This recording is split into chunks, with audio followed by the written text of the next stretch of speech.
The world of opera, both on and off the stage, is often preconceived as being an activity for the middle and upper classes. But I'm about to meet some people who are looking to change the face of opera forever. I need you. What is it? Is the play? You've really been kind of spearheading getting more diversity into opera through the audience and also through the actors as well. So can you talk us through sort of what you've been doing to really sort of change the face of opera? It has to be said, is being regarded, and you only have to go to one of the big opera houses and look around. It's older, it's white, it's middle class, and it has a sort of image of being not for us. Yeah. One of the things that have done, well, a number of things. They've got a community choirs, they've got a youth company, and they came together quite recently on a project at the V&A, in fact, over a weekend with a show that also involves streetwise opera, who work with homeless people. And I speak as an older white person, so I mean, who am I to speak?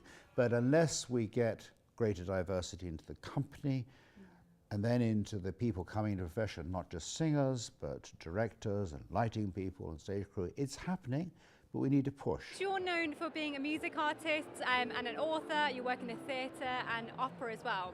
And we're quite intrigued as to the changing face of opera and theatre. Do you think that these days maybe the doors are being opened a little bit more? Because obviously you're very well known for your work as an activist for being transgender and for changing that face. Do you think that maybe the theatre's keeping up with that?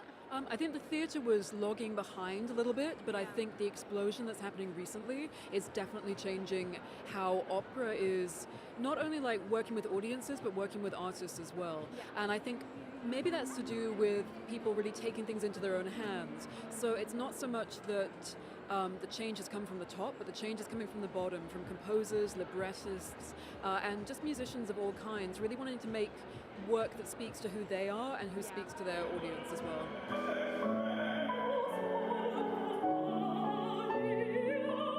You've spent a long period of time in your career in the opera, and of course you have your very own charity as well. That's right. So can you tell us more about the charity that you work for and the work that you guys do? Well, the Black British Classical Foundation was founded out of frustration, actually. Right. It's just the fact that you only get a call up for the opera house for many black opera singers when there is Porgy and Bess.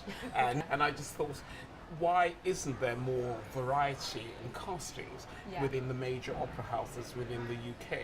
Yeah.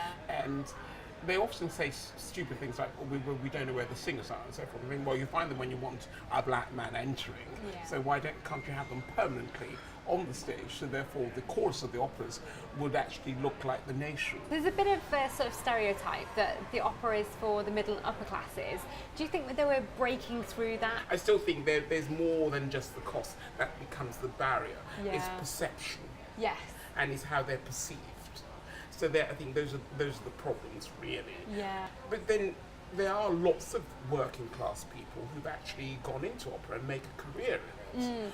Well, Vincent, thank you so much for a fabulous interview, and thank you as well for all of the work that you do to make the opera so much more inclusive for so many people out there as well. Thank you.